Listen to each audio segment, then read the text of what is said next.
to Coffee with the Port St. Lucie Mayor. I am Teresa Aronson from the St. Lucie County Chamber of Commerce. It is our pleasure, our honor to usually do this event every second Friday of the month. It is free, open to the public, and we'd love to have you come down and join not only myself, but of course the one, the only, the mayor of this beautiful city, Gregory Oravec. Welcome. Thank you. Thank you for welcoming me to the chambers, as usual. I know, as always, you hate that. And usually it's the second Friday, but this is the third Friday. It is. So it's Good Friday. Good Friday edition of Coffee with the Mayor. I can't think of anything more fitting. Wow, that is loaded, and we won't go there. But for everyone who's going to hopefully celebrate Easter on Sunday, happy Easter. And as a kid, it was always confusing to me why the Friday is Good Friday, because crucifixion doesn't seem great. No, better options. But Holy Friday, it made more sense to me as a kid. But it's a very important day and very important weekend for everyone of the Christian faith. So happy Easter, everybody. Yes, happy Easter. It's more than just chocolate eggs. It's definitely more than just chocolate eggs, yes. It's much, much deeper. Yes. We have a lot going on in the city, and we do. I think they're going to edit this part out. Everyone just showed up. I didn't invite anyone this week because I knew I had to get an invitation out for the State of the City address on Monday night. And you can only send so many emails into people's inboxes. Really, we don't have that rule.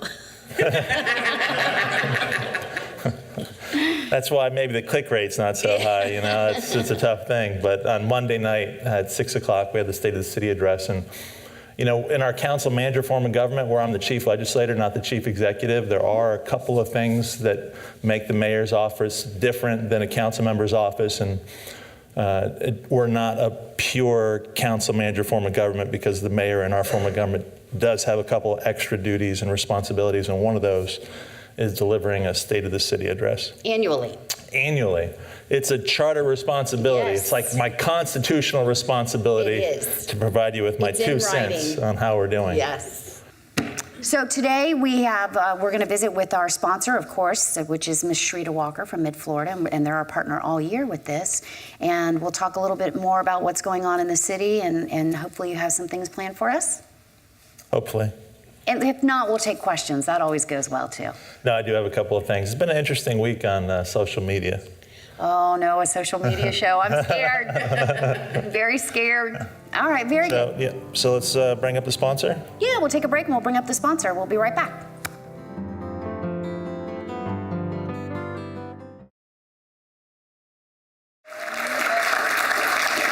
Welcome back to Coffee with the Port St. Lucie Mayor. I'm Teresa Aronson from the St. Lucie County Chamber of Commerce, and I'm here with my sponsor every single month this year. I'm so happy to be partnering with them on this show. We're so grateful to have them be a part of the chamber.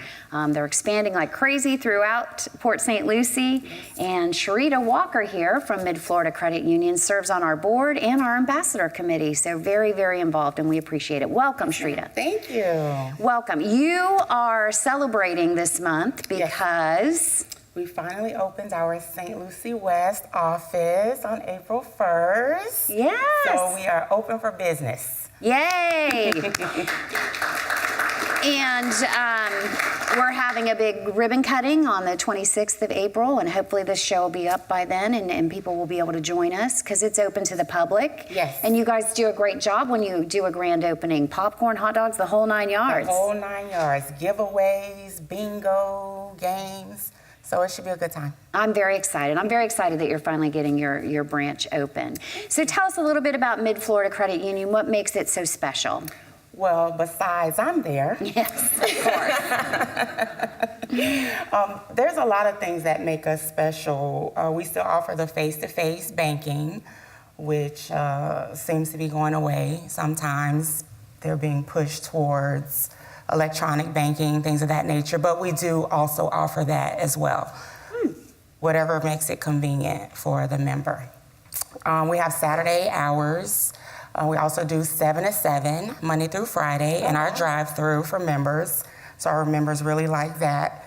We are member-owned as well, so it's a co-op. So everyone has a savings account, and they're a member with the credit union. They have voting rights and things of that nature. So that's a little bit about what makes us different and Yeah, special. credit unions are typically, member owned, and Yes. that makes it a little more personal and a little bit more control. Yes, yes. Oh, another big thing that we have that members love, instant issue debit cards and credit cards. Okay. So we issue those right in the branches when you open up your account or close on your credit card. Okay, you don't have to wait for it. You're ready to You go. do not have to wait for it, nope. And what do you have going on as special rates? Where are you trying to find some more customers? Right now, we have a 12-month, 2% Okay. CD, minimum of $10,000. We also have some specials on IRAs as well, 3.5 for 5 years, 3.25 for 5 years, 3.5 for 7 years. Okay, so you have IRAs too. Yes, great. ma'am, full service credit union. Yep, loans, mortgage, home equity, you name it, you got it. Yes, and speaking of mortgage, our office at St. Lucie West is also a mortgage center. Okay. So upstairs on our second floor, our mortgage originator sits. Up there, we also have a commercial lender as Okay. well, and a community room where the community can reserve that for meetings, and it's free of charge. Free of charge? How many Yes. people fit in there? It's a big round board table and it has 18 chairs around it. And then there's 2 additional chairs. There's also hookups, so like if you have a laptop, you can hook it up and project it on the screen. So, yes. Very good. Yes, your community credit union. Your community credit union, Mid-Florida Credit Union, now with 2 locations right here in Port St. Lucie Yes, on Gatlin and St. Lucie West Boulevard. yes. And US 1 Yes, yes. and The Bureau. mayor is going to Unincorporated allow us to say the US one that is technically in the county. It's just But right down the street. It's right down the street. Parade St. Lucie. When you mail them a letter, I think you have to write Port St. Lucie. We'll give it to you. Yes, yes. Oh, another big thing that we're doing for our teens, we're having teen takeover nights at our locations. At St. Lucie West, it's going to be Tuesday, Okay? the 7th of May, from 4 to 7 p.m. And what do they take over? The branch. A mayor take over Yes. Mid-Florida Credit Union. Does this sound like a smart venture? So do they stay in the branch? What do they do? Well, we're going to have concerned. pizza, drinks, Okay. prizes, giveaways. We have an absolutely free student checking account. Okay. Are you that going to we- teach them how to write a check? Because they don't know. Well, who writes checks? They don't know what they are. Okay. Free debit cards, free mobile wallet, Okay. free bonus bucks, just all kind of good stuff for the teens, yes. All right, and 10 to 20. 10 to 20. Okay, very good. Thank you for that. You're welcome. And thank you for partnering. Thank you. We appreciate it. And we will again probably see you next month. Very show. And we'll be right back with the mayor.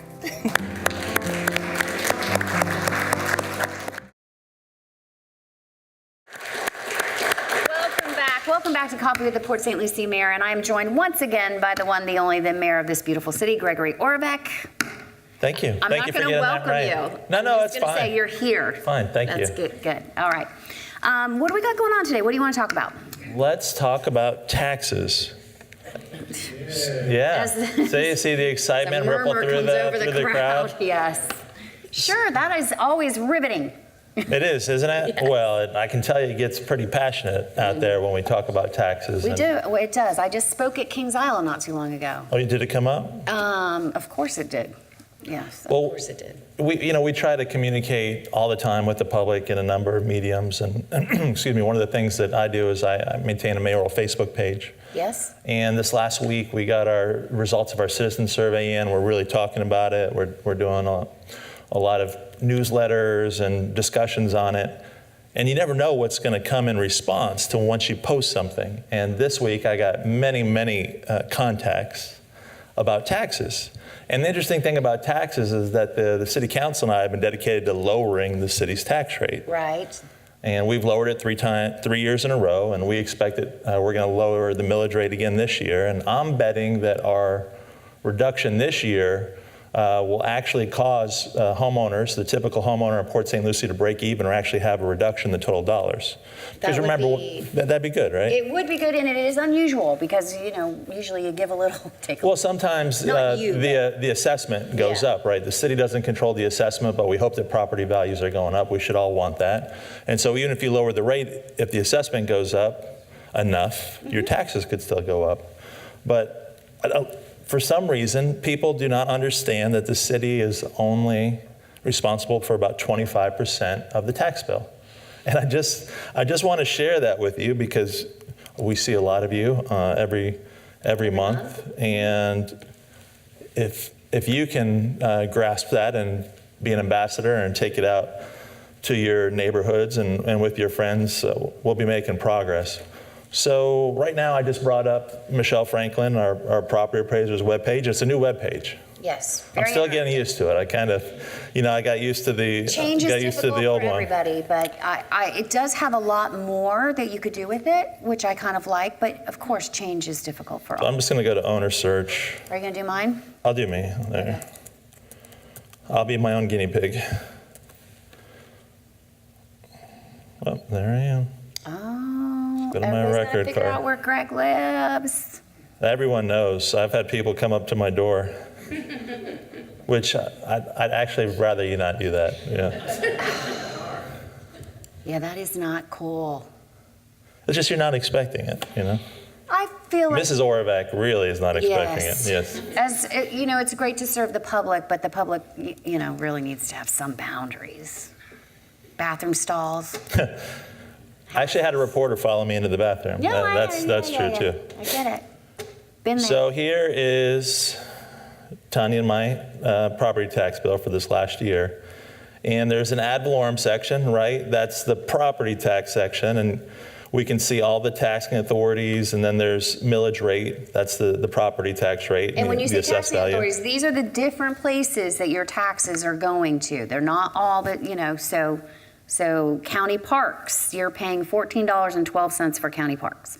I am, that's right. And for public transit, every year you pay $7.75. So they all go to different things. So they need to be aware of that. Right, and what I would want them to know is those first two you started with are county, and those are under the control of the St. Lucie County Commission. Yes. And we here are the City of Port St. Lucie City Council. Mm-hmm. And so the only two items that your City Council has control over are the ones labeled City of Port St. Lucie, and that's our operating millage. That's what we utilize to fund our award-winning police department, parks department, city clerk, planning and zoning, Safest all the general small city. parks and rec, safest large city. Oh, I said small, didn't I? Yes, Yeah, safest large city in Florida, but we're safer than most small cities also. So Assistant Chief Del Toro. yes, that's right. with us He's today. a hard-working man back there, and we're lucky to have the hard-working men and women in Can blue. you get your mouse over there to, there you go. All right, see, City of PSL, and then City of PSL voted debt. And the voted debt, of course, is your crosstown bridge. And that was specifically approved by the electorate for the purposes of paying for the crosstown bridge. So of all of those items in the property tax section, the ad valorem taxes section, those are the only two that are under the control of the council. And what I fear is going to happen this year is the St. Lucie Public Schools, and they have school discretionary, school capital improvement, school They have a required referendum local out effort. right now. They do for a 1 mil increase. Yes. So let's say that we lower our millage rate here in the city 0.2 of a mil this year, something like that. Obviously, that's less than 1 mil. So there's going to be an increase, and people will continue to think that the city of Port St. Lucie, because we're kind of the government closest to the people, and we're always out there talking with you, that we did that. But it's But not. Yours decreased, school board may increase. Correct, and we're just 2 line items of that overall bill. So I just that's a big thing I wanted to share, because it comes up basically every time I post or go out into the community, and it's something that's not fully understood. Well, when you hit Or people in their appreciated. pocketbooks, now explain to them the non-ad valorem taxes. So non-ad valorem taxes are special assessments, and depending where you are, you may see different assessments. Where I'm at, once upon a time, the city did a utilities project that gave us water and sewer services, and that was paid for those trunk lines under the road when we converted from wells and septics to city water and sewer. Those main lines were paid for by special assessment districts. So that's what that PSL USD 567A is for. We have a stormwater utility that takes care of stormwater drainage and built like the Eastern Watershed Improvement Project and keeps us from flooding out. That's what that is. And then solid waste is essentially your garbage bill. Yeah, it's your trash pickup. Some cities put it on your tax bill, some cities put it on utility bills, some cities make you pay your own. Correct, direct bill. Yeah, so it's all over the map, but here in Port St. Lucie, it is a citywide contract and it's on your property taxes. And before we had the revision to the tax code at the federal level, where now, you know, the standardized deduction's gone so high for the last 2 years, I don't think I've itemized. But before that, it was advantageous to definitely have the garbage bill and the tax bill because it was deductible. Deductible as part of your assessment. So that's kind of lost some of its benefit because that standard deduction is so high now, I think. It's my first year standard deduction too. Or did you do married? Was it 20? Is it 24.5, 24, something like that? Either way, it hurt. But yeah. So thank you. So I'm sorry that that's may not be exciting, but it comes out there. It comes up out there a lot, and it would be great if more and more of our residents would kind of be able to explain that to their new neighbors. Because what happens here, we're growing so fast and so many people relocate from other places, they're used to the city being in charge of everything. You know what I saw at Kings Isle when Mark and I went out to Kings Isle and I did a speaking engagement there? First of all, I loved it because they have the best questions. And they have so much information.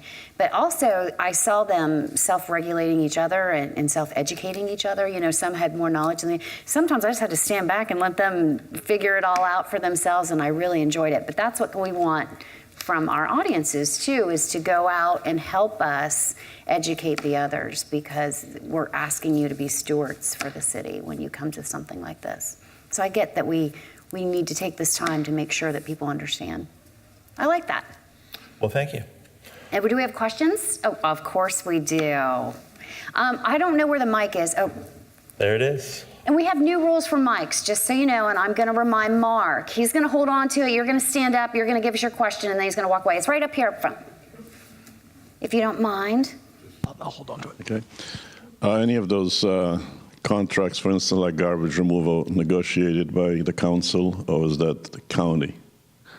It is negotiated by the city council, and we just renewed with Waste Pro, and the fee remained flat, and the fee has been flat for some time, and we're lower than a lot of comp cities.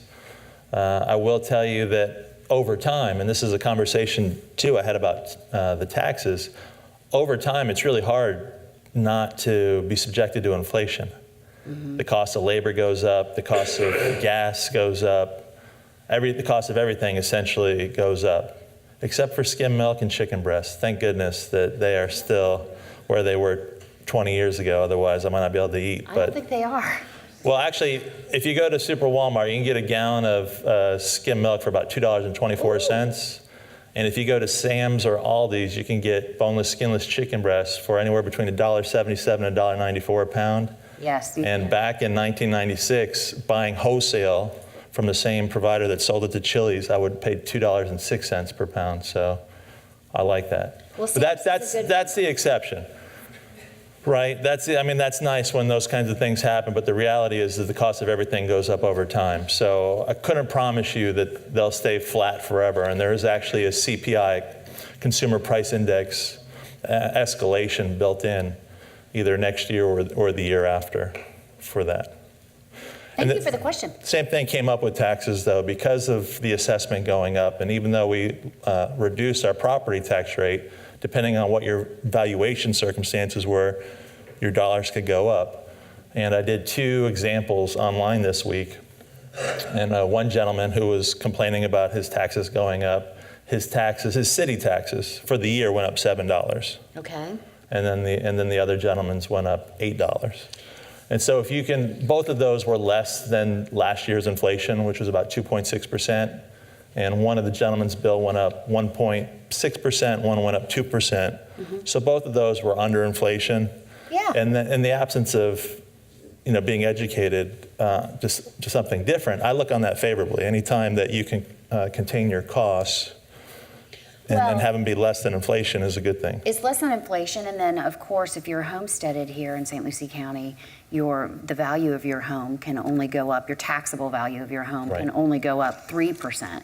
Or CPI. Yes. Yeah. So you're typically going to pay 3%, pay on 3% more of your evaluation. We have a question in the back, Mark. So if your tax bill only went up 1.1, it's not bad. But again, I'm speaking to city taxes. I can't answer for the other taxing authorities. Yep. No, there's a lot. So the items like the Crosstown Bridge or like the, when you talked about the sewer system, do those fall off eventually? Like, is there X amount of time that we're collecting money for those? Correct. So for the special assessments, great question. Normally it's a 20-year period, and then they fall off. Where are we at with those, with Crosstown? With Crosstown, actually, this is the year the project is going to be completed. Right. So now we'll be fixing the costs, and probably this year you'll see the millage rate on Crosstown drop because it'll be set to the debt service now for the remainder of the project. The actual cost. And see, I couldn't tell you, it might be 2035 when Crosstown falls off. What I'm more tuned into is 2023 and 2025. Those are when the bonds are callable. So if we wanted to pay it off early, so you can't always, it's not like most of us have a mortgage where you're not penalized for paying early, but some of us maybe have lived long enough to have been in a mortgage or another note where you did get penalized. With our bonds, we can't always call them. We have to wait a period of 10 years. Or, depends on how the instrument is constructed. Gets a little technical, sorry. It's okay. But for this particular instrument, 2023 and 2025 is when we could go to the bondholders and pay them off early. So if we had extra slugs of money in the Crosstown Fund, we could save a lot of interest, and I hope we do that. And how would that affect the taxpayer, do you think? Well, they would pay less over time. They would save money. And that's interesting. We would go way down a rabbit hole, but about 2 weeks ago, I wanted to throw someone out the window, and it was over. Was it me? No, definitely not. It was bond counsel, and it was on this. It was on this very issue. All right. They wanted to tie us into minimum mortgage payments, essentially minimum payments for the duration of the note of the bonds. Right. Because they were arguing that was what was fair. And I said, are you telling me the people of Port St. Lucie wouldn't want to save $20 million, $40 million, $50 million in interest? Interest. Yeah, I it agree with you. doesn't seem right. We have another question up front, so Mark's going to make his way up here. And this is good stuff, though. I'll hold it for you. Good morning. Just a morning. really quick question. How does the millage rate equate to dollars? Because a lot of people aren't familiar with that. 1 per thousand. That's where that's the root of the word. Yeah. And so it's 1 per $1,000 worth of value. So that mill is not a percent. It's actually it's a tenth. And so. Assessed value, Yeah. of course, always assessed. Right. So you start with this. Well, actually, you start with assessed value. You less your exemptions, and that gives you total taxable value.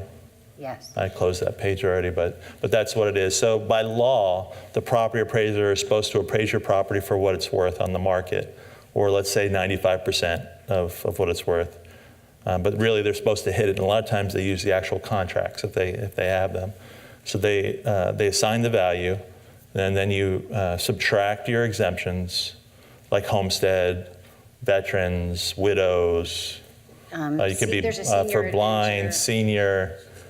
You get the So- double homestead now. So you get these different exemptions. You get the total taxable value. You multiply total taxable value by millage. And the millage is, of course, if we levy 6.2 mills, it's 6.2 divided by 1,000. And then you multiply that, gives you the product, and the product is what you pay for taxes. And you do that for each of those line items, and then you sum them, you add them. So if my house is worth $150,000, I have a homestead. So it's valued at $150,000. I have a homestead exemption, which is $50,000. My assessed value is only $100,000. And so you're only going to pay the millage on that $100,000. One per thousand. Yeah, let's see if I can. So does that make sense? Okay, very good. Any more questions? Over here, Mark. You could see it maybe if I zoomed in far enough. So you get to the taxing authority, the millage rate, and you actually divide that number by 1,000. You see my assessed value there, the exemption amount, the total taxable value. And if we would do the math on that. Which he's going to do right now. And you can see his Much house. to Teresa's disappointment. No, it's okay. I'm good with that because I think it's important. But you can see that his house is at the assessed value of $111,000. He's lived there a long time. It's probably worth way more than that. But because he's been homesteaded there for a very long time, it can only go up in assessed value 3% per year. So, and what people don't understand, and I see this all the time in real estate. Their math is correct. Oh, I'm glad that you, in real estate, what happens a lot of times is if Greg goes and sells his house now to somebody new, they're going to tax it on what he sells it for. So that value doesn't go with you as a homeowner, you know, with the home, it goes with the person. That's why there's that little note that past taxes do not necessarily indicate future taxes. Now, to make it even more convoluted and confusing for you, there is such a thing as portability, where you can bring your homestead exemption from another location in Florida to your new location. But that's why, you know, it really behooves you to work all this out, and why if you have a good banker or realtor, they will help you with all this before you get emotionally invested in a house. Because your house value really is probably over 200 at this point. If I hope so, but it really is. Sometimes I just dream of setting it on fire. I have an RV, so I sympathize very much. I was in the Maybe middle I of a forget to put remodel the when I was parking brake on. let go as once I was separated as city manager, and on my current salary, I can't afford to renovate it. And poor Mrs. Orbeck, let's just say that. Aw, Tanya's a saint. She is. All right, very good. Go ahead. Okay, since you opened up Pandora's box on regarding Crosstown, two questions. Number one, have you reconsidered that crazy idea of that U-turn to go south on Floresta? And number two, how about opening up Crosstown to Floresta instead of waiting until the bridge opens? That way, reduce that traffic congestion that's on Floresta, like as we come off the turnpike and everybody's now on Prima Vista. Yeah, you still got a detour around. It doesn't go. Yeah. Are you on Facebook? Yeah. Okay, because you sound just like Facebook. No, I'm just kidding. Thank you for demonstrating the beauty of our democratic process. So, did you rethink that crazy U-turn? So that's what I heard on that. Did you rethink that crazy U-turn? And how our process works is, I've been against the super street configuration since it was approved. It was part of why I wasn't supportive of our last city manager. He's no longer our city manager. Be that as it may, and even though I tried bringing it to the council for discussion, the majority of council decided to stay with it. So I personally am not supportive of the super street section, but the super street section is what's going to be constructed, as determined by a majority of the city council. Have you by any chance watched the video of the rendering of when the bridge is built and they watch somebody with one of those mobile homes that tries to make that U-turn, just like at the intersection there at Wawa, where the idiots have to back up to make the full U-turn, and they showed the bus making the turn, and then he had to back out, and I'm going, well, that's just not a good idea. Why can't we be like everybody else and that traffic light is right? Because you're going to have a traffic light there anyway. I'm just saying. I hear you, and I brought it up, and I lost the debate, and we're going to have the super street. So that's how the process works, and the process also works that our current team is dedicated to continuous improvement. So if it fails, then we will talk about an adjustment. But for now, by rule, I can't even bring this back because I've already lost the debate. And so, I say that half joking, but also serious again, because I always want to be the mayor that tells you what you need to know, not what you want to hear. All right. And so when someone says, hey, have you? Well, yes, I have. But this is how the process works. And this is this is moving forward. We're going to have to study it. And then we'll have another opportunity to revisit it. But I already tried to revisit it and lost the debate. So that super street is coming. In fairness to them, all of the turn analysis that they have to do shows that it does work. It's protected by a signal. So any of those turns aren't happening with a clear flow of traffic. It's happening on a break.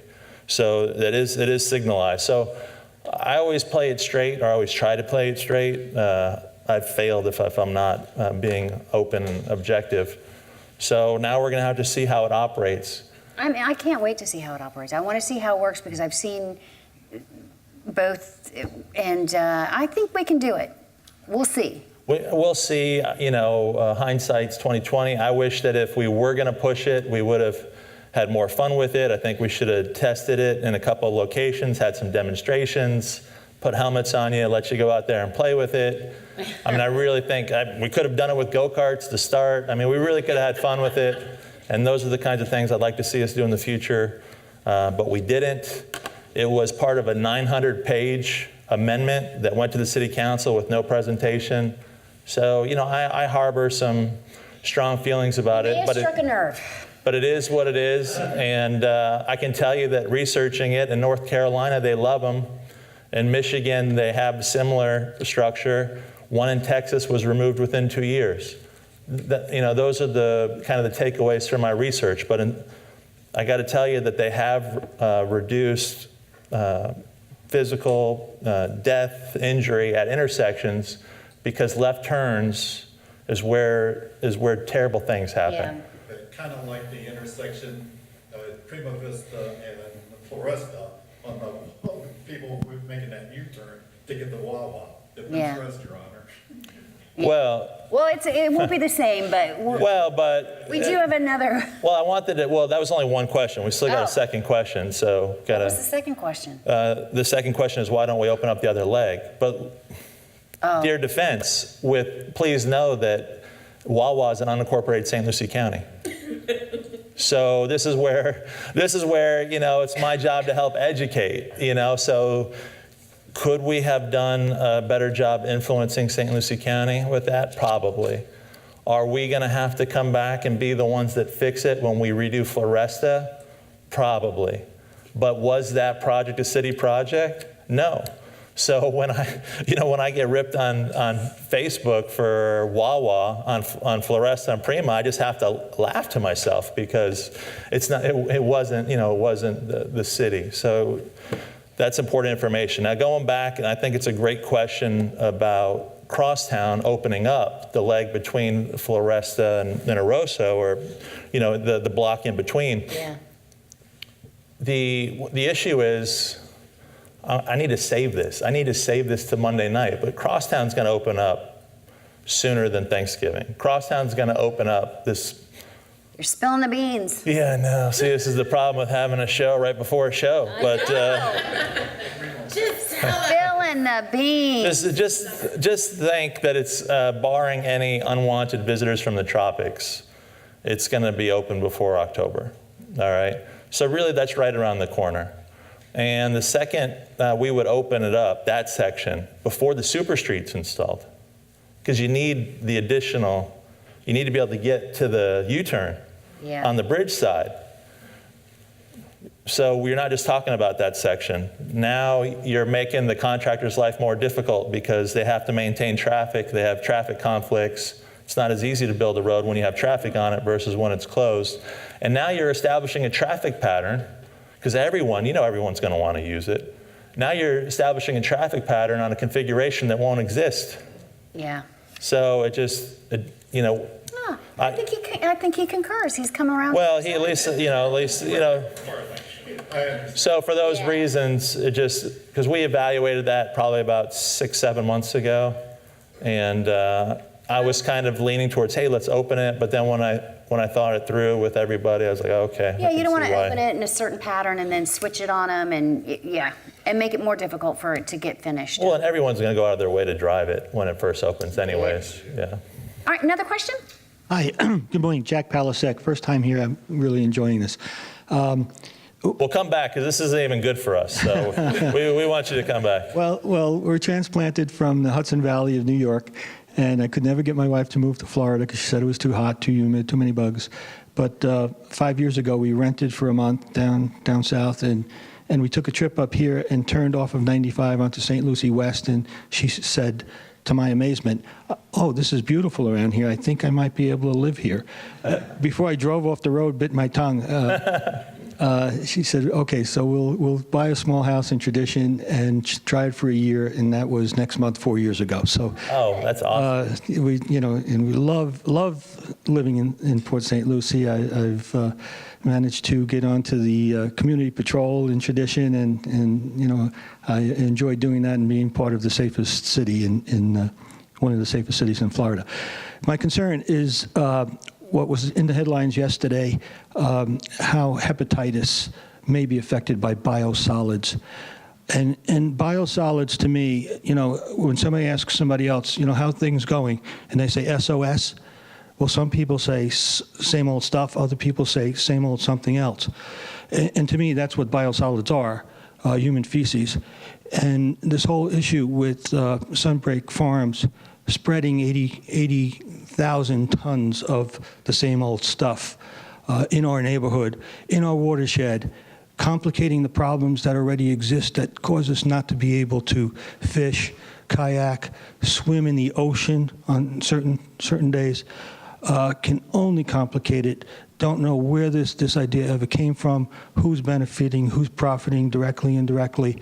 What can we do, Mayor, as citizens, and what can the city do, and you as a mayor, to try to ensure that this thing doesn't come into effect to further complicate our environment? Well, thank you, and we're glad to have you, and thanks for participating in Community Patrol. So as it relates to this particular biosolids application, it's not really the city's direct fight. It is a matter for St. Lucie County. They're fully in control. It's not really even one of the city's major watersheds. I believe that's part of the C25 watershed. Ours are the 23 and the 24. So I know that a lot of people in Tradition are following it. I think it's because previously we had a much closer application that was more impactful directly to the city. So everyone is kind of laser focused on that issue, and I applaud that because I think it's an issue worthy of our focus. So you're right about what biosolids, what it is, what they are, and at the same time we have to recognize that we've met the enemy, and the enemy is us. So we create that. We have to figure out how to properly process it. So really this is an opportunity, I think, for DEP, Department of Environmental Protection, and the South Florida Water Management District to work on a regional basis so that the regions of Florida properly account and process their waste streams. Ours are brought down to Palm Beach County, and I believe to the landfill down there. But at the end of the day, why it happens is because you have these solids that have to be disposed of. You could put them into a landfill. You could dry them and burn them. A long time ago, Milwaukee, I think, started creating something called Milorganite. If you ever saw that at the hardware store, that's what that is. That's a pelletized version of fertilizer created from biosolids. So you got to figure out how we're going to process them and use them. One of the ways historically they've been used in Florida is the application to land for farming, because at the end of the day, that's fertilizer. So, that's, quite frankly, it's kind of a straightforward issue. Now, due to the sheer amount of biosolids, you're seeing it be packed on a decreasing footprint of ag land that really can't accommodate that. And then when they're not processed sufficiently, you get a situation where pathogens impacting, humans, you can spread disease. So that's why you're seeing it come up. And because it's nutrients, that's the danger to the watersheds, which are already overloaded with nutrients. The nutrients is what causes algal blooms, cyanobacteria blooms. That's what feeds all the bad stuff that we're worried about. So that's the issue in a nutshell. The solution is, I think, regional. Just like you have a regional water management district in Florida, the state's divided, like we have South Florida Water Management District. That region, I think, should be responsible for coming up with a plan for biosolids. And at the end of the day, you'd want to monetize your waste stream, I think. And then the problem would take care of itself. So whether we start making fertilizer, whether we start using it as energy, you got to do more than just dump it on the ground, as is the case right now, the case that you're worried about. But we don't really have standing for that. So what I've been doing is just staying in contact with St. Lucie County on the status of their review. But we're not directly connected to that application. And I think that I'm not sure that's fully appreciated out with the groups that are fighting that fight. Thank you for the question. Anybody else? Anybody else have any questions today? Oh, look at that. Well, we had some heavy questions on the front side. We did. And big picture, I mean, these, we had a couple of questions/issues about things that weren't directly in our control. And I got to tell you, that's something that I struggle with because, Mayor, it's important to us. We want it to be important to you. Can you help us with that? And there is greater need than time. And so if we focus on things that we can't really influence or we don't have a realistic opportunity of influence, it takes us away from the things that are in our core mission. And I struggle with that. I know you do, but it's important to make sure that you change the things that you can and not spend your time trying to change that which you cannot. I can say that we do a show similar to this with the Board of County Commission Chair, which is the county. And so a lot of the things that come up here are really in the county, and those questions probably should be in the county. So I want to extend this opportunity to extend an invitation to all of you to join us at that county talk show too, because many of your questions here do belong there, and those are where you should be receiving some of these answers.